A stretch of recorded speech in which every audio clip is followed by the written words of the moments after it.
Change your mind, change your money, change your life. I am Coach Rob Lee Simmons, the host of this podcast, and let me be your tour guide to greatness.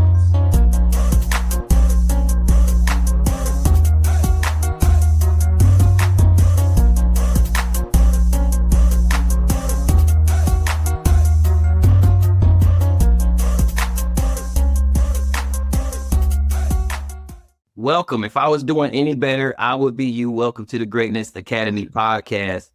I have with me Dimyas Perdue. He is, above all else, he is probably one of the future top public speakers that we'll ever see. All of his work is dynamic, 22 years of service. I wanted to definitely highlight just the biggest part of what he does is leadership. And I'm just excited to have you on, my man. What's going on? Man, what's going on? This is long overdue. Oh, yeah, absolutely. I just got to say, I appreciate you having me. I'm not the most interesting person in the room. You know what I mean? I got the pleasure to be able to look at this guy right now on the other side of my screen. So just thank you again for the opportunity, man. I've been thinking about this ever since we first met, thinking about what this would be like to get together, to be able to share a space. And we knew this time was going to come. I'm happy that it's here, man. And more than us being here, I'm happy for the listening ears. Oh, yeah. That will be able to get something from it. And I actually, let me remove that plural. I'm excited for the listening ear because I'm always talking about the one person that I really want to impact. So for whoever you are, Mr. or ma'am, whoever you are, I'm excited for what you get from this and with how you choose to transform your life with whatever comes out of this session. So I'm excited, man. Thank you again. Oh, yeah. It's amazing. Hey, just give us a brief synopsis of who Dimyas Perdue is and how you grew up. Yeah, man. A lot of people look at who Dimyas is right now, and they automatically equate that with a lifetime of success. And that's not who I am, right? I'm a product of everything, tragedy to triumph, failures and progress, right? I'm a product of all of that, so born and raised in the home of the civil rights movement, Montgomery, Alabama, born to a single mother, raised by a grandmother who participated in the civil rights movement, who still, thank God, still with us today. So I'm raised by some strong women.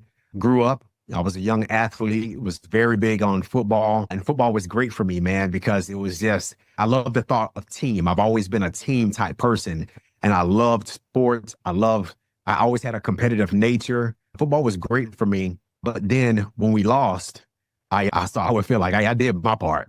You know what I mean? We didn't lose because of me. And, call it selfish thinking. But the reality is that's how I felt, man. I was like, I did my part. So I got into wrestling. And wrestling was awesome for me because what that did for me is it let me know that what I didn't like in football, I couldn't point the finger to anybody else in wrestling. Because if I won, it was because of me. If I lost, it was because of me. And so there was a level of discipline that I got from wrestling, whether it was through practice, whether it was in a tournament or a one-on-one match, just, a regular situation, man. It taught me so much about me. And that was a great part of my upbringing. So I started that in 7th grade, man, did it up and through high school and graduated high school in 2000. I graduated at 17 and I joined the Marine Corps. But prior to that amazing transformation happening, there were some other behaviors that happened between 13 and 17 that led me towards the Marine Corps. Everybody has an origin story.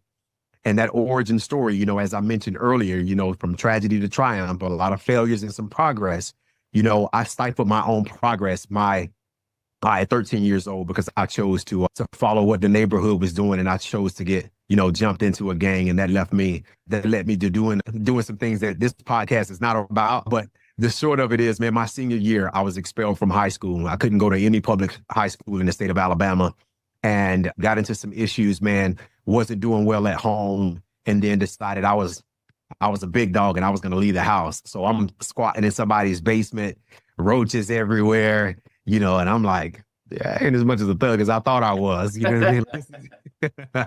I might want to go back and say, yes, ma'am. But what ended up happening, man, is I'm very grateful for the recruiter finding me again. We had already made contact before. I will always give him a shot whenever I have the opportunity. Young Sergeant Michael Hakes Jr. I haven't talked to him since then, man, but this guy picked me up every day to go to private school, picked me up in the morning every day, took me to private school.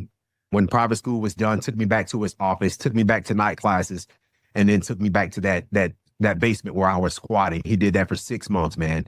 He did that for 6 months. And when I got my high school diploma, I never walked across the stage. I finished my last test one night, got a diploma, handed it to him.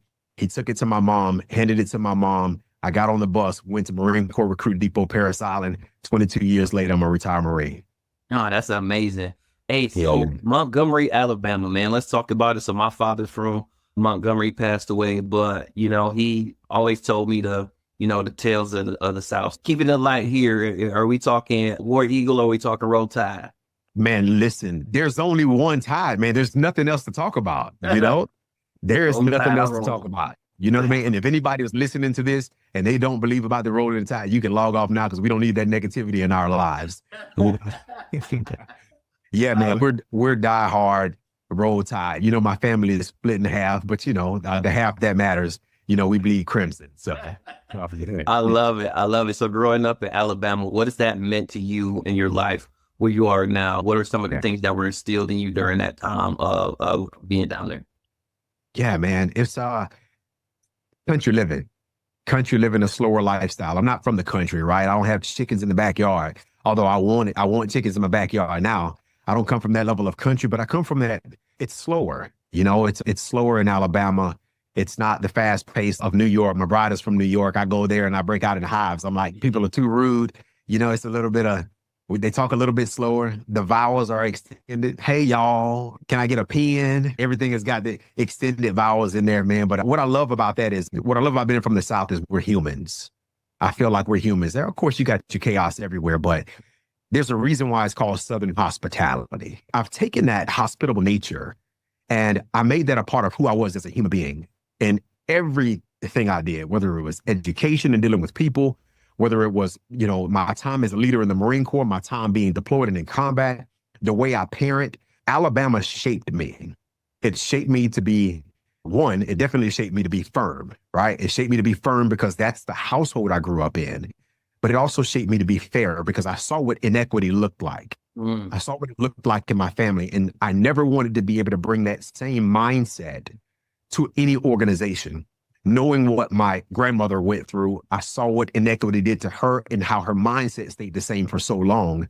And when I realized when people are stuck in that mindset, it stifles you, and it doesn't just stifle you, that bleeds over into everybody else who respects you, everybody else who looks to you as a North Star, everybody that looks to you as a lighthouse. And so what it did for me is it let me know this type of individual I need to be, because I want to be able to make generations of what right looks like and not what wrong looks like, if that makes sense. Oh, yeah, absolutely. Absolutely. Let's touch point just a little bit on the 22 years Marine Corps. A lot of leadership that's happened during that time. Just give me a little bit about, it's 100 questions I want to ask. Yeah. Well, come on, man. We got time. Yeah. So let's talk a little bit about your career. How was the ladders of leadership built over your 22 years? I think the greatest thing that I think helped me out, man, and I won't get on the EQ piece, but right now, because I know we're going to go there, but I think the greatest thing that helped me out was my ability to adapt at a very young age and my desire to be different. My ability to adapt and my desire to be different. Like I always I never got my ears pierced, even though everybody in the neighborhood did it. I'm 41 years old, made it through my entire Marine Corps career. I don't have any tattoos. You know what I mean? I don't smoke, I don't drink, I don't curse. That's my thing. But I've always wanted to be different. And that different thing is what I feel always made me stand out. Because when I was in a sea of sameness, when I was swimming in the sea of sameness, I was able to stand out amongst the masses. And that easily put me in positions where I was able to adapt a lot faster than everyone else because I was vigilant. I was able to see the changing of the tide. I was able to see when I should stand when people were sitting. I was able to see when I should run faster when people were slowing down. So it became easy for me because I always stood out, And so meritoriously promoted, a few times meritoriously promoted coming out of boot camp, a bunch of Marine to quarter boards starting out, came in as communication. You can talk about us, but you can't talk without us. So I came in as communication, man, and ended up doing my first combat deployment, as a comm Marine with 1st Battalion, 2nd Marines, Battle of Anazaria. And that was one of the things, that was the first thing that truly shaped me as a leader. because when you experience that level of adversity, when you, at such a young age, I always say that adversity doesn't build character, it reveals character, right? Well, although it does build it for sure, but it doesn't build character first. And that's where a lot of people mess it up. They think when you go through something tough, that character is built automatically. That's not factual. Your character is revealed first. And based on what you do with that revelation, that determines what you're able to build from there. And I want to make sure I get that out there. So through these things that I went through in combat and dealing with everything that comes with being a Marine while we're there, you know what I mean? Like it was chaos. You know, we lost a lot of people in a short period of time. And so I suffered a lot after that, with, you know, struggled with PTSD for a long time. And I would be lying to you to say that every day is sunshine and rainbows. But through this adversity, I realized a lot of things. One, I realized there are not enough resources out there for people. So I need to be a resource for people. And this is one thing that helped me in that level of leadership. So that's why I chose my education path. So because I was dealing with PTSD, I was like, I need to get educated. So I went and got an associate's, then I went and got a bachelor's in psychology with the focus in military resilience. Why? Because I was dealing with things and I knew no one was there to help me out. And even when I got the assistant, I'm like, I'm just another number for you. But I knew my Marines had the BLT factor with me, not the sandwich, right? But the believe you, like you, trust you factor. I knew they had that with me. And I knew they could trust me. And I knew they believed in me. And by me being so vulnerable, this is a major leadership thing. I didn't just wear my heart on my sleeve so people had to look at it. I spoke with my heart. And that opened the doors for them to say, you know what? Corporal Perdue, Staff Sergeant Perdue, Gunnery Sergeant Perdue, First Sergeant Perdue, can I talk with you? They knew when I said yes, they knew they had somebody. So I got that education, you know? And so that was a major wrong in my ladder. A major wrong in the ladder was for me to get in that education, to be able to say that if you want to better the organization, if you want to better people, don't just depend on current knowledge that's out there. Go and seek something from somewhere else. And I did that. And that led me to go and, because of all the life struggles that I went through, I got my master's in human services counseling, crisis response, and trauma. Because here's the thing. We know so many people that go through things. There's going to be somebody who's listening to this podcast or any of your other podcasts who are currently in a crisis and have no idea what to do. So I said, you know what, being that I know that people are either going through a storm, coming out of a storm, you know what I mean? Or going into a storm, coming out of one, you know what I mean? It's just three phases, right? You're either looking at it, you're in it, or you're coming out of it. And knowing that people are there, I wanted to make sure I was the person that they can lean on for guidance. And so again, that's where I went to that education. So whether the education is in traditional school or whether it's in your experience from where you are, that was a major thing that I felt helped me from a leadership standpoint. And the other thing that helped me out, man, was failing. I failed a few times. I failed a few times, but those failures are the things that put me on a path where I never knew I would be. For example, when I went to communication school, you know, passed, and I got the opportunity to go to the next level up. And I didn't sign up for that next level up, but I'm like, all right, cool. You want me to go to another school? I'll go to another school. I went to that school, played around, and failed out. But by failing out of that school, I ended up getting sent to 1st Battalion, 2nd Marines, deploying and going to combat with them, receiving an award from Valor in Combat, and that changed the trajectory of my career. But had I passed that school, I never would have experienced combat like that because of the job. I never would have experienced it. I never would have learned how to be a radio operator. I never would have learned how to call for air support. I never would have known how to do the tactical things that we needed to do to dress wounds if somebody was wounded. So that failure was the best thing that happened for my career because I never would have been able to experience the things I experienced. And I wonder if I would have passed that school, would my education be what it was? Because again, after combat, years later, I'm not talking, it wasn't right away, but I go to school for psychology with a focus in military resilience. And so when we talk about the different levels of leadership, the first one was getting the education. There was an education wrong on that ladder. And then it became the failure wrong and understanding that this is not fatal in the book, right? This is not fatal. This is something that was critical for me to be successful. Like I need that. That acronym, FAIL, this was my first attempt in learning. And if I truly want to apply, that means I need to accept failure. And people say fail and fail often. And that's what I did. I also failed in the way I led. I learned this is not the way you're supposed to be. I thought when I got promoted to sergeant that I could yell at everybody. Yeah. Didn't work out well for me. Yeah, learn the hard way. I learned the hard way, man. So just those would be the first two things that I would say, man, is get educated from your job and what you were doing. That really helped me out. Getting educated by people who are smarter than me, who put it in books, especially when the military is paying for it, make sure you get that. And then failure was one of the greatest teaching tools that I had. But people fear failure because they fear what other people would say about them failing. I never cared about anybody else's impression of me. I cared about how I viewed myself. And I knew if I failed, I didn't just figure out what didn't work. I figured out what I have inside of me. So fail often, get your education is one of the best things you can do. Oh, man, absolutely. And, you know, me still being in the machine of what we know as the military, I understand that leadership brings its own dynamics, right? Now you transition out of the military and now you take these regular individuals and you turn them into like visionary leaders. What are some of your core principles in leadership? Oh, man. You know, one of the first ones that I love, and I mentioned it in the book, I talk about what leaders need to do is, one, they need to conquer what I call the deadly C's. And the deadly C's is a word play. And it's deadly letter C's. And those letters are comfort and complacency. Many leaders find themselves very comfortable in their positions. And they're reluctant to change. They're reluctant to change because it's easy doing what they're doing. And they're comfortable. And they get complacent. And you miss things when you're complacent. You miss things. You know what we say in the military? Complacency kills. Oh, yeah. Right? Absolutely. And so you get super comfortable. So the first thing I always tell people, no matter where they are, whether this is in the military, and I even coach corporate level clients who are operating in these spaces, I ask them, where are you in relationship with comfort and complacency? How does it feel in your job? And the answer many times is, I'm very comfortable. And you know what? I have become complacent.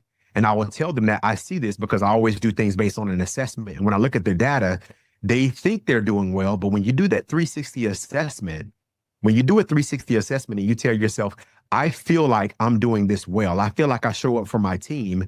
But then your team does that evaluation and they say, no, he actually just sits in the office. You know, Lincoln has a way that he talked about it in his book, Lincoln on Leadership. He says, get out of your ivory tower. Too many leaders make it to the position of authority and they sit back. Oh, man, look at this seat. Oh, yeah. Look at this rank. You know, oh, if I got my pass right here, look at this.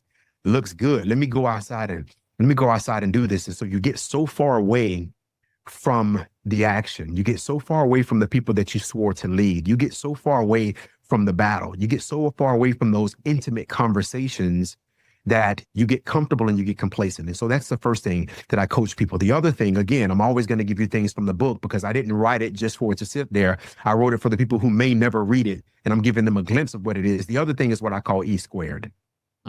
Ego and emotion. These are the greatest predictor of failure for me.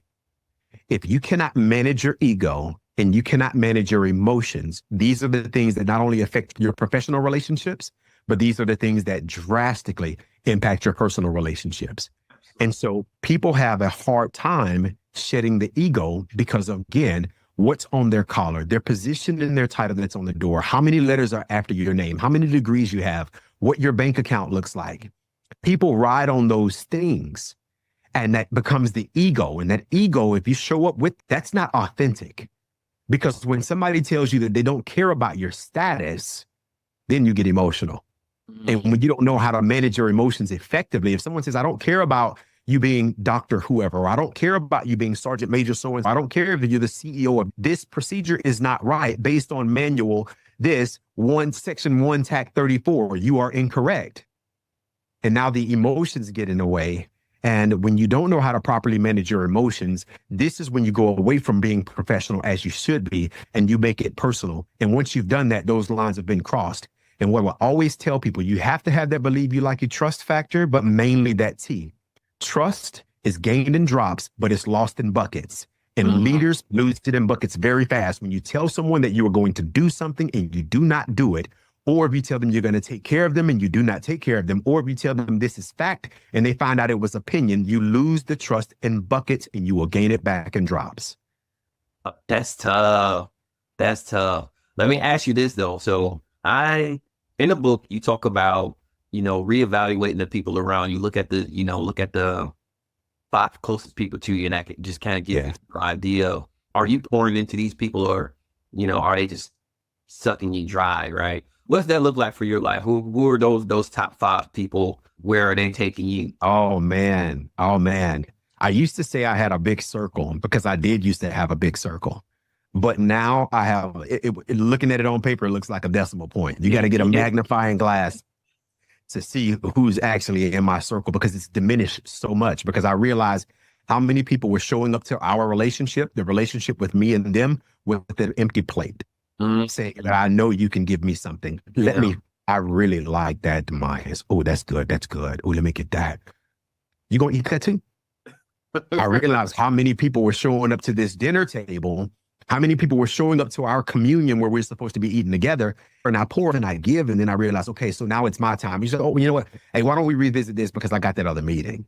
And so I realized, when I went through some very hard times in my life, and I'll share this because every time I share my story, they live on. I lost my twin boys January 2020 at 8 and 16 days old. We lost, my bride and I, so when the world was going through coronavirus, we were going through the birth of twin boys that we were thrilled to have in this world.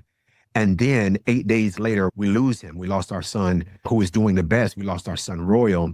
And as we're making funeral arrangements, we're at the funeral home, we get a call from the hospital saying, you need to get here now. And we got there in enough time to see my second son before he passed away. And what I expected to get, Roman and Royal, I always say their names, what I expected to get from the organization I gave so much to, what I expected to get from the people who I poured into day in and day out, what I expected was a phone call in my absence saying, how are you? What I expected was someone to reach out to my bride and say, how are you? Is there anything we can do? Can we get a meal for you? Can we check in? But nobody did that. They assumed because of my posture. They assumed because I'm always the one smiling and giving that everything was all right. But you know it. The toughest people are the ones who are the most broken on the inside. And during this time, it was so heavy for us that I once again realized that I really need to back away from giving so much because now I have nothing to give. And I need someone to pour into me, and these people know what's going on. And I'm not just pointing at the organization I was a part of for 22 years. I'm pointing at everybody who knew me. But then I said, this is about you, though. This is about you. You know what I mean? And I had to get out of my feelings. But that's one thing that really changed me, man, and made me start to diminish my circle because I only wanted people in my life who were going to be there for me through good times and through bad times. And the people who were in that large circle for me, they showed me that this was more about what they can get. I talk about relationships. I talk about ships in general. We're all navigating some ship in life. You've got friendships, you've got partnerships, you've got so many different ships. But the most important one for me was relationship. That was the most important thing for me. With a relationship, we have a needs model. My needs, your needs, and what's required. At that point in time, I had needs. And when those needs weren't met, conflict arose. It was a conflict between me and them. And it was a conflict in my heart, man. And so I said, I really have to take care of me. But to come back and bring it to where my relationship is now, who are in my five, after I've given that out there, my bride is one of them. My bride is one of them. People talk about what their outside circle looks like, but let me tell you something. What she's done for me and taking care of me mentally, taking care of me emotionally, and dealing with all of the things that go on in this brain of mine. I took an assessment recently and it said I'm a mad scientist. So for somebody to be able to deal with all of that, man, and give me the structure that I need and push me, she pushed me like nobody else, and I mentioned her in the book many times because she was the one that says, you've been talking about writing this book for a while. I've booked you a cabin. And if you come back from this cabin stay, I'm booking you 5 days, and then there will be another 5 sessions of 2 days apiece, a total of 10 days. Don't call us. Go and write. And if you come back from this cabin and the book is not complete, you never wanted to write a book. You were more in love with the idea of writing a book. Come on, man. How can somebody who speaks to you like that not be in your circle? So my bride is in my circle, man. And of course, I have the honor of being able to work with the legendary, the number one motivational speaker in the world, Dr. Eric Thomas. I have the honor of being able to coach alongside him with some top level leaders. And that circle alone has sent me to the next level. You can't Google Eric Thomas and watch a YouTube video without wanting to conquer everything in your world. You know what I mean? Yeah. So that circle is definitely there, man. And then I have some great leaders who were with me through the storm, who I keep there, and they push me from a business standpoint. They push me from an education standpoint, and they're the reason why, you know, they know I'm the guy. They're the reason why I'm in the PhD program right now. They're the reason why I'm the father I am, because they constantly check in. They constantly send the messages every morning. What are your priorities for the day? And at the end of the day, did you accomplish those priorities? What were the distractions that kept you from doing it? Why did you not allow yourself to be married to those goals? And what did you marry instead? Those are the people who are in my circle, and they're helping take me to the next level. You know, and that's super dope, man. Let's kind of transition into, and because I feel like you not only are a great motivational speaker, but the way you deliver the message is just like a story build up. And then you always end on the highest note. So I want to really see where this goes. So we talk a little bit about no pressure. Yeah, no pressure. We talk a little bit about the elephant tied to the banyan tree, and he's trying to get away, and he's burning out all of his energy, and then kind of related to, you know, how kind of life beats us up, and then we get physically trained to not be able to get to where we need to be. Like, what would be some of the things that you teach to help people escape that banyan tree? Yeah. So to provide a little bit more context for the people who may not understand the banyan tree, the short version of it is that young elephants are tied to a tree, and every time they try to pull away, they're met with resistance. And eventually they get to the point where they no longer want to move, and their trainers can then tie them to the smallest thing. And the minute they feel the resistance, they don't want to go again. And they failed many times before. And now that failure, once they feel it, it's a reminder of what they've gone through. And then it's pointless to try. And so what is some of the coaching that I have for people that do that? The reality is, what happens with people when they fail, when they're met with that resistance, when it didn't work out for the fourth time and they decide they don't want to do it again, it becomes a psychological barrier. It becomes a psychological chain. And although there is nothing, it becomes, I also talk about the perimeter collar. It's like the dogs with the perimeter collar, right? They're only going to go so far because they know, if I go here, I will be shocked.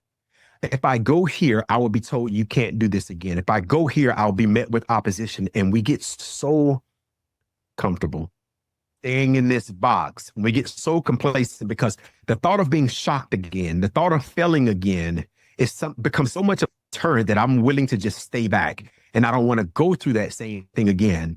And one of the best things I tell people to do comes from a self-management strategy and EQ. The best thing I can tell people is you have to manage your self-talk, because your self-talk is the thing that will get you to go over any mountain, or it's the thing that will make you sit in a corner with your arms folded saying, I just can't do it again. I can't afford to miss this. I can't afford to make this mistake again. I can't afford to take this business leap again. Come on, you know about business. I can't afford to make this financial risk. You know I really want to get my credit, but I need this money for something else. So I want to do this. And so there's so many things, whether it's a relationship with somebody that you're trying to get, starting a business, education, joining the military, departing from the military. There's so many different things that become a psychological chain, become your perimeter collar.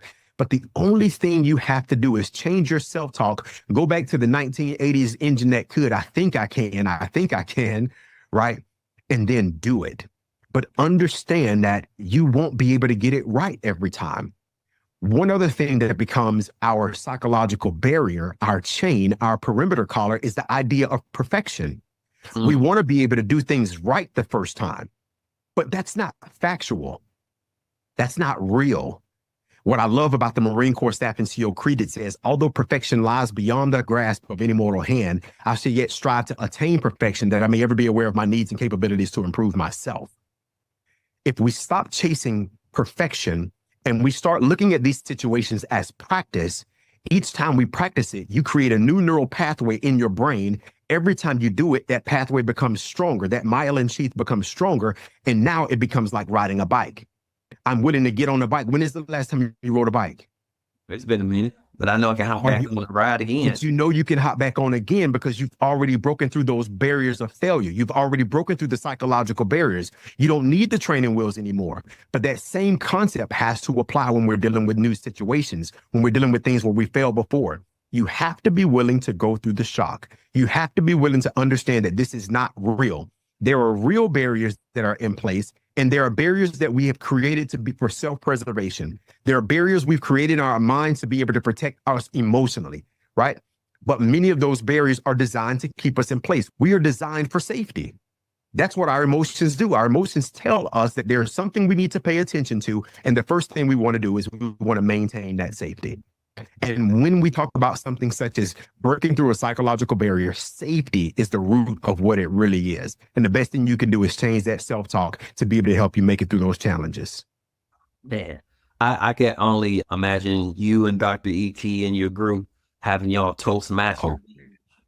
Oh, so what that looks like. Every morning at 6 a.m. to 7 a.m, I'm with the legend. Yeah. I'm with the legend. You know what I mean? And we get and you know, we had the opportunity to work together, man, and it's just phenomenal being able to learn and to be able to share. And I'll tell you, one of the most humble people you will meet will openly tell you, that was good. I'm going to take that. Send me that quote. That was really good. I'm going to apply that. I've never thought about it that way. This is the GOAT. And when you see that level of humility and it's in the room, man, you want to talk about, it's not a tennis match with us back and forth. We're on the same side of the net and we're serving. You know what I mean? And I can know, man. Yeah. You know, this show ain't about him, but I'm from Detroit as well. So in reading his books, I vision everywhere he's been, and I've been there. It's the dynamic of, really where he started, even where you started. Do you think that the things that you all have overcome makes you more, I don't want to use the word because I can't find the word that I need, but more presentable to people who look like me because we can tell the same story? I would be lying to you if I said no. Because the reality is there are people, our culture does not come from a place of security. Mm-hmm. Our culture doesn't come from that. And so when you show up and the first thing you present, let me tell you something. I love a good pair of sweatpants and I love a good suit. I mean, look at the book cover, right? Yeah. I love a good suit. I chose to show up on my book cover in a suit and not the sweatpants, even though I love my Purdue Leadership Institute fitted, but that's not on the cover of the book. But I tell these stories to make sure that they understand that I've been where you are. Mm-hmm. Whenever I sat down and spoke with a counselor to talk about the PTSD, if they couldn't speak to me about where I've been, I was immediately shut off. Because I felt like you couldn't understand where I was going or where I came from. And so when I go places and I tell them, hey, here's where I grew up, I watch the standoffish 25-year-old lean in and then say, are there any questions? But he wanted nothing to do with me when that tie was up here. He wanted nothing to do until he got that I trust this guy factor. And so it's so important for you to be not ashamed of the story, because that story was part of what created you, what allowed you to get here. When I go and speak places, they're like, how did you write that? Man, how did you come up with that speech? That was so good. How long did it take you to write it? Man, that seemed like that would take me 2 weeks to write. I was like, that's the problem in your thinking. It took me 41 years to write this speech. That's good. It took me 41 years to get to this point. You're thinking this was a weekend sitting down without distractions. No, dog, part of where I came from, every failure I talked about, these stories and the way I'm able to put it together is because I lived this. And I needed to be able to tell you this story this way so you could understand. I shared the story of my brothers. My oldest brother, you know what I mean, not born of my mom. My oldest brother died in prison, 2 counts of capital murder. He was doing a life sentence. And my baby brother, born of my mother, he's doing 20 years, man. And I tell this story about the one that got away. I tell this story because my brother, every day I get the phone call you have a collect call from. But when I'm talking to these young guys, I'm like, no, I've never been locked up. I never had to stay. Let's get for the record, right? I'm with you. I'm with you. For the record, but I share our story because I needed to be able to resonate with them. I needed to be able to resonate with them. And it's not just saying I'm from the hood. That's not what this is about. I just want you to see that the product that you are looking at today, you can have your own version of this. Should you take the worst and the best of your circumstances and make it work for you and not against you? It's tough. That's tough, man. Every time we leave up here, man, that was thoughtful.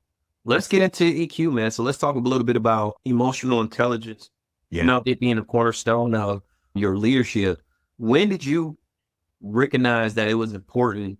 And then, let me ask that question. When did you recognize it was important for people to have some level of emotional intelligence? 2014, I was teaching at a leadership academy in Hawaii. I was a staff and COIC of the Corps, staff non-commissioned officer in charge of sergeant school. And it was almost the anniversary of our attacks from the Battle of Nasiriyah. So we're coming up on the 11-year reunion of it. And I'm in a really low place at this point. And if anybody knows how the brain works, with trauma, it really is a real thing. It's cyclical. You know what I mean? It comes back around. But there are steps you can do to be able to work and combat it. But at this point in time, I didn't have that understanding. And I got a message from someone basically asking me, how did my son's father die? They knew, but at this point now, they wanted the son to know the story and ask me would I share it. And to recall this stuff, man, it was just, I never thought I would have to share this. And I was so broken that I called my mom and I gave her the story for the first time. Keep in mind, this happened in 2003. And when I shared the story with her, what happened to me in 2011, so many years later, she said, I never knew, son. She said, my focus was on everybody else. You always just seemed so happy. I just never knew you went through this. And then I pulled my citation and I read the citation to her saying what they awarded me for, what they said I did. And I broke down, man. I broke down like the worst I'd ever broken down before. And I'm scared. I'm worried about you. She says, I know you're okay right now, even though you're not okay. She says, I just don't want you to be that 60-year-old man that goes postal. That's what she said. I don't want you to be a 60-something-year-old man and go postal. She said, I want you to get help. So the next day I showed up to PT the Marines and I was like, I'm going to do this. And I got there and we have the bracelets, right? The memorial bracelets. And I took the bracelet off and I passed it around and I said, I want you all to read what that says. And I had the Marines names on there, not their names. I had the battle, 1st Battalion, 2nd Marines, 18 killed in action, Battle of Valnaz, March 23rd, 2003. And I had them read that. And for the first time in front of people, I said, I'm broken. For the first time in front of Marines, I said, I'm broken. And when I said those words, I began to cry right there in the middle of the PT field, right there in front of them. And I picked up the phone and I called behavioral health. And when I did that, what that did for the people in front of me meant the world, because now they saw a person who was a gunnery sergeant in the Marine Corps, PT standing in front of them, calling behavioral health, saying, I need help. And so when I started to go through the training, the counseling, that was my first time being introduced to emotional intelligence. The specific portion that they talked about was self-awareness and self-management. I needed to be fully aware of the things that were happening in my mind, because without that awareness, how do you manage it effectively? Many times people become aware of their emotions after they've done something. And we always say hindsight is 20/20, but you never say hindsight is 20/20 after something good happened. Yeah. It's always hindsight is 20/20 after something negative. And so that was my first introduction to it. And then years later, I'm working at Marine Corps University as a first sergeant, and I see an assessment. And this assessment, after studying and being in school, I see an assessment of someone, Sergeant Major, who was there, who brought me to Marine Corps University to make some changes and order to really be an ambassador for education, really be an ambassador for what right looks like. And I saw this assessment and I thought this was phenomenal. And I want to be able to bring this to the Marine Corps. And if I can make the Marine Corps a more emotionally intelligent organization and get rid of the negative stigma around emotional intelligence, we would be phenomenal. Because I always say we do a great job of fighting wars, but we do a terrible job of fighting the war then. And I said, here we go. We're going to do this. And so I reached out to this company And I told them, hey, I want to bring it to the Marine Corps. And they were like, tell me more about what you want to do. And I tell them, I said, but I'm retiring soon and I'm starting Purdue Leadership Institute. And they were like, tell me more about that. And I was like, well, it's based on leadership, resilience, and emotional intelligence. Tell me more. And that tell me more led to a conversation with the executive vice president of this company, which led to a conversation with all of the senior leadership on Valentine's Day of 2020, which led to them flying me to California and certifying me in their version of emotional intelligence. And then me doing the skill bridge with them. And then shortly into the skill bridge, them saying, we like you and we know that you are phenomenal and you're going to go and do great things. And literally she told me, she says, I want to get you before the rest of the world gets you. So we want to make you we want to offer you a position. I was like, what's the position? And it wasn't one. So they created a position. So thankful for them, man. They created a position for me. And now I have the luxury of being able to travel the nation, to be able to travel the world, teaching emotional intelligence as a director of military solutions to military and corporate America. So that's how I got to this point with EQ. And that's why I've been able to do this amazing job for the last 2 years, coupled with running my personal business. So it's been phenomenal. And so most people say hurt people, but you have a story of hurt people, heal, then help people when they care. That's good. How can you educate others to use emotional intelligence? Yeah, I don't want to make it a loaded question. No, phenomenal question. Let's go with the definition first. The ability, based on how it's defined, within this organization, the authors of the Emotional Intelligence 2.0 book, Drs. Travis Bradbury and Dr. Gene Greaves, they define it as the ability to recognize and understand emotions, and I say in yourself and others, and then the ability to use that awareness to improve your behavior and your actions, interactions with other people.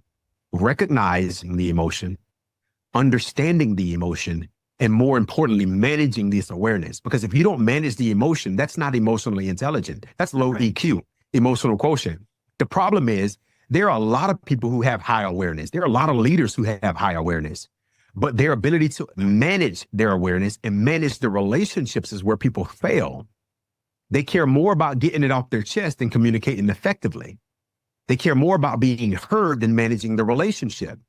And so we break down EQ, emotional quotient, emotional intelligence, in the form of self-awareness and self-management. That's the personal competence. That's about me. And then social awareness and relationship management, that's about you. When we talk about social awareness, we talk about it from the standpoint of an iceberg. I know you, I know the guy on the other side of the camera, but that's the tip of the iceberg. That's the 10% that I can see. And if you know anything about an iceberg, the greater majority of the iceberg is below the surface. But the problem is leaders, teachers, people in relationships make 100% of their decisions based on the 10% they can see. And they're not willing to ask the questions about the 90%, the bulk of what's happening to a person. They would rather come in and somebody say, hey, how you doing today? It's all this, he must be having a freaking bad day. But we don't care enough to find out what's below the surface. But the things that are below the surface directly affect the way I perform. We don't care. The problem is, man, what I see is people do not care about the greatest asset to the organization, and that's the human being, human capital. We don't invest in human capital. We invest in machinery. We invest in the greatest weapons. We invest in the new technology. We invest more in AI. But none of those things matter without the human factors with those people. And relationship management being the other portion of the social competence is my needs. I know what I need as a leader, but I should also care about your needs. But the thing is, managing relationships is not I meet my needs and you meet your needs. No, it's a relationship. So I meet my needs and I also meet your needs and I meet what's required for us to work. And in turn, you have to do the same thing. That's effective relationship management. But if all I care about is the personal competence, then it's self-awareness and self-management. And I don't care about managing that with you. So when I talk to leaders, I tell them, understand where you are. But if you want to be effective, focus your efforts outward.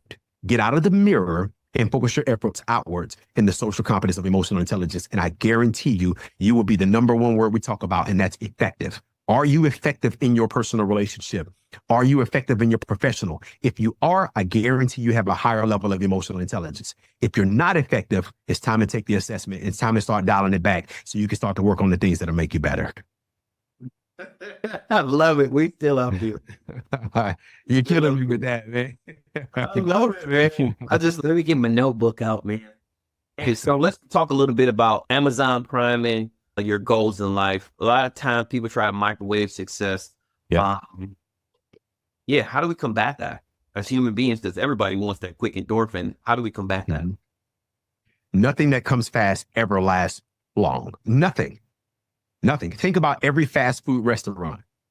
We go to a fast food restaurant, we bring that food home, we say we're going to sit it on the counter, we go take a shower, you come back. Does it taste the same? No. Not fast food. Nothing that comes fast. I'm telling you, man, like I've thought about everything that comes fast. And if it comes fast and you keep going fast, it can be dangerous. Look at NASCAR. So what I tell people to do is we have to fall in love with two things. One, we have to appreciate the journey, and everybody wants to get on the ski lift and hurry up and get to the top of their mountain. But nobody wants to take the stairs. Nobody wants to take the stairs. We don't want to take the stairs because what's required. We don't want to take the stairs because we don't have the stamina to be able to deal with everything that's happening. In the book, I talk about the haiku stairs or the stairway to heaven that's in Hawaii. There were so many times people would say, I want to go and get on these stairs because I know the view is going to be spectacular from up there. And they get halfway up there and the wind starts to blow and they're like, oh my goodness, I can't do this. Or the rain starts to come and they're like, I'm being hit with way more than I expected. I thought we would be there by now. And so the reason why I encourage people to take the stairs in life is because when you take the stairs, there are certain checkpoints. I remember hiking Mount Fuji back in 2013 in Japan. And when I was hiking this, there were checkpoints along the way, mandatory stopping points. But here's the thing about the mountain that was crazy for me. And I never knew this because I never hiked a mountain this big, although I was an avid hiker. I thought I was just going to be able to get on this mountain and just keep going up. But that's not what it looked like. It was like this. I'm like, why am I going left and right to get up this mountain? This makes no sense. And there were checkpoints all along the way. But as I started to get higher, I started to realize I wasn't acclimatized. And man, did I start to feel some altitude sickness. I had a big pack and I started to realize the things that I had in my pack I didn't really need. But I wanted to hurry up and get there. And so what happens is people don't understand the value of taking the slow route to be able to get there, because there are certain things that we need to learn along the way to sustain us when we get to the top. People that get promoted super fast in the military, they get there and they lack the experience that's necessary to be able to operate at that level. People who show up with higher levels of education in businesses, they get there. Yes, you have the education, but you don't have the skill set. And that's why you have these issues. And so I encourage people, one, to take the stairs. That's one thing. The other thing I tell people is pay attention to where you're going, because I talk about the elevator, right? Being on the elevator before everybody's done this. We're on the elevator and guess what we're doing when we're on there? Elevator goes boom. And what do? We step off. And then when we step off, we look left and we look right and we realize we're on the third floor and we were actually supposed to be going to the sixth floor. Yeah. So one thing that happens when people want to hurry up and get somewhere and they're not paying attention, they lose focus and they end up getting off before they're supposed to. But if you were taking the stairs, you have no choice but to go where you're going. You're not going to just walk out any door because you know you got a few flights to go. But sometimes that's where we really mess up, man. We get off because we're not paying attention. But what I love about the elevator, when they come in and there are a bunch of people on it, they're pressing all of these floors, right? You're 12th floor. You want to get to 12, but you got somebody that came on, they're going to 3, they're going to 6, they're going to 8, they're going to 9. And now these are mandatory stops that you have to go to be able to get there. And I think that's what people need to be able to embrace. If you can look at your success journey as however many steps you want to call it 50. I want you to picture every single one of those lights illuminated. And I need you to appreciate when that door opens, what you will learn in this space. Be willing to get off and take everything in. Be willing to interact with those people who are going up with you, because there are lessons to be learned at every stop. They may be getting off the relationships that you have. They may be getting off the businesses that you were in. They may be getting off all the people who lose their life and they're going to go with you, but they have something to give you on the way to floor 12, on the way to floor 50. But it's up to you to slow down that process, absorb everything in that moment to be able to make it everything that it can be. Yeah. Yeah. Man, we get going. I'm sorry, man. Yeah, man. Oh, man. Woo. Man, I love it. Hey, I want to kind of start getting into Purdue leadership as to we kind of talked about the conception of PLI. But what about the maturation, right? What does that look like as far as company growth? What are some of the things that you're doing, and what are some of the things that you're looking into getting into? Yeah, man, I love that question because there is a lot of growth that I'm expecting. The first thing that we've done is I realize I'm only one human. And as much as I used to think I'm Superman, that cape really don't work. It's just a piece of cloth. And I want to live forever. I want to live forever. So what does maturation look like? What does longevity look like for PLI? It looks like preserving everything from a virtual stance to be able to live forever. That's first and foremost. That's my order of priority right now, because I want to be able to teach my great grandchildren. And I want them to be able to say, I know this is what he would have done because he told me. Mm. That's priority. Before I talk about helping any other human being, I care about the Perdue legacy. I care about that legacy. The reason why I make content, the reason why I post the videos is not for anybody to like it. It's because the generations of Perdue that come after that want to know who Dimyas Perdue is, when they type my name in Google, when they go to Instagram, when they go to YouTube, I want them to see their great grandfather and the fact that he was only putting out positivity in the world because he wanted to be the change that everybody needed to see. So that's the first thing for Perdue Leadership Institute. Now, business side, PLI. What's happening is I also want to be able to do that because I'm one person. And the more things that I have out there from a virtual space, because people may not be able to afford to get me face to face. They may not be able to afford to get the coaching sessions, but they may be able to afford to buy the online module that can teach them everything we've been mentioning about emotional intelligence just on self-management, because they want to work on their self-talk. So they'll be able to go into the self-talk module and be able to figure out what that looks like. So that's where I think the progress is really coming from me. And that's a major initiative that I have going on right now. The second portion is I know there is a population of people who are in desperate need of assistance, and those who have served their country and are going by the wayside. And so the book title, Elevation Requires Change, now has a separate arm with PLI called Operation Elevation. We've just formed our nonprofit. And this nonprofit has been designed because I want to be able to provide services for veterans, young and old. I don't care if you did 4 years or if you did 50 years. I want to be able to talk to you about resilience. I want to be able to teach you about emotional intelligence so that you can show up and be the best version of yourself for you and for your families. A lot of them have been lost. A lot of them have been neglected. And there are a lot of good programs out there that take them on hunts. There are a lot of good programs out there that take them on fishing trips. But what does that really do for the mind? What does doing 22 push-ups do for somebody who is really suffering? I love the causes, but if I do 22 push-ups right now, how many people did I save? I'm not knocking what it is, but what I'm saying, because it brings phenomenal awareness to the organization. But I want to be able to give the skill that can save their lives. And that skill is something that can say, Dimyas said self-awareness is me being able to recognize my emotions as they occur. And then he told me that being able to spot my emotions, that my emotions would manifest in me physiologically in the form of a higher heart rate, in the form of me having an adrenaline rush, hormonal, in the form of me having higher breathing pattern or neuromuscular. And right now I feel myself tensing up. So that's neuromuscular. And then he said, that's my body's alarm telling me that there's something I need to pay attention to. And then he told me that I need to monitor my self-talk. So right now I'm really frustrated driving on this road because I got laid off from work and this dude is behind me blowing his horn and I really want to have him pull over. But you know what? I care so much about my family. And if I do this, it's going to change my life and it's going to change their life forever. So you know what I'm going to do? I'm going to use this self-management strategy and I'm going to buy myself some time. I'm going to pull over and let them pass and I'm going to count to 50. And if I'm really upset, I'm going to count to 100. And at that point, he would have passed, that moment would have passed, and I will be able to go on with my day. That's the stuff that I want to be able to help people with. And that's the next arm of Perdue Leadership Institute with Operation Elevation. And so how does, I just really now want to know the conception of elevation requires change, right? So I know you built this book, and then I really encourage anybody listening to go back, get the book. It's the book right behind me. Excellent book, written, so thoughtful. And it has a lot of these principles tied into what you teach in PLIs. How did you come up with some of the things that you written in the book outside of being locked in a cabin for a week and a couple of days? But how did you come up with this is how I want to deliver who I am to people, or deliver change to people? That book was written to me. Bars. That book was written to me. And if there's anybody in the world who's ever felt like I felt, that book will resonate with them. Oh, yeah. especially the U-turn.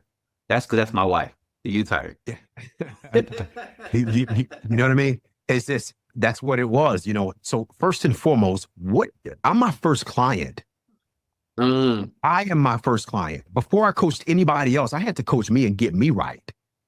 And how could I go to somebody else completely broken? So when I went to that cabin, when I wrote the section on identify, when you identify your distractions, you identify the root cause of your inaction. I was talking about me. The reason why you didn't write the book for 5 years is because you never sat down and identified your distractions that were the root cause of your inaction. But when you identified your distractions, positive, your beautiful family, you want to be around them every day. You're willing to give them all the time they need and deserve. When you think about the people who will call you, hey, coach, you got a second? Yes, I do. Yes, I do. Saying yes to so many things. Well, guess what? I realized, and I created an acronym, YES. You keep saying yes to everybody, your elevation stops. And I need to realize I needed to start saying no and open myself up to new opportunities. When I stopped saying yes and start saying no, the book got complete. So I had to coach myself first. So everything in there, when I'm talking about conquering comfort and complacency, Dimyas was dealing with that. When Dimyas was dealing with ego and emotion, that letter that says a letter to fear, a letter from doubt, a letter that changed everything. That's why it was written to me. A letter to greatness. A letter to greatness. Like all of these letters in that book started with me. All of these started with me. And so the concept, the reason why it was so easy to do it in 10 days is because I would be driving in my truck and I would be dealing with something and I would turn on the voice memo and I would simply say, dear Dimyas, the thing that's within you has to come out. It has to come out because if it doesn't come out, there's a world of people who will never be able to hear your message. And this is just me freestyling right now but that's what it was like for me. And I would talk to myself and when I got to that cabin, I would press play and I would turn on some classical music or I would turn on something and I would just write. Or here's the other thing. I'm being transparent. I would go to Microsoft Dictate and I would start talking and I would just start talking. Here's my section title. This section title is called Get to the Water. And that's where I start talking about the process of what the sea turtles do when they're met with adversity. Immediately, the sea turtles have to crawl out of the ground. They got to get to the top. And for some reason, they're not compelled to go to the opposite direction. They're compelled to go directly to the water, never being told. Nobody said, hey, we got to go to the water. Nobody said that. But I knew the journey of the sea turtle. So my life was the same thing as a sea turtle. And I knew I needed to teach people about it because growing up in Montgomery, Alabama, I felt like I had to crawl my way out of the mud. And there was a world of people who feel like they have to do the same thing. So in the same way I was born and had to crawl to my surface, that sea turtle needed to get to the water where success is. And I needed to get to the water. That was called the Marine Corps. I needed to go somewhere to go and do it. But here's the great thing that came out of that. When we talk about how the book came, because the second portion said, get lost. The sea turtles are known for going to what's called the Sargasso Sea. And they disappear for up to 10 years, right? I disappeared for 22. Because when those sea turtles are gone for those 10 years, they're feeding, they're growing, and they're developing, and they only return back to the place where they were when it's time to reproduce. I did my time, my 22 years, and I went to that cabin. That was my shoreline where I went back to reproduce. And the birthing process for me was the form of that book. So all of my notes, all of the stories I had in here, I knew when I sat down to do it, coach yourself, write this book to you first, and you will never lose. And the fruits of that, the feedback that I get from it says, I feel like you're talking to me. And that's what I wanted. Yeah, it's so intimate. And then when you say, I wrote this to me, for me, it gives me a different perspective of the delivery of it because I thought you wrote it for me. That was amazing. Right. It's amazing. So tell me, man, how can people get a hold of your digital product, and then how can they get a hold of you, Perdue Leadership Institution? Yeah, absolutely, man. I appreciate that. So the best way to get in contact with me, formally is going to www.PerdueLeadership.com. That's PERDUE like the chicken and not PUR like the university. I got none of their money, but that's loading, right? But go to PerdueLeadership.com. And there's a contact form in there. You can just go and drop your information. Site's being updated routinely, regularly right now, but it goes straight to my inbox. Or you can send me an email directly at dcperdue, PERDUE at PerdueLeadership.com. Now, if you just want some good old content, go and check out my stuff on _Dimyas_Perdue. on IG. And at the end of the day, man, those are the best ways to be able to get in contact with me. And if you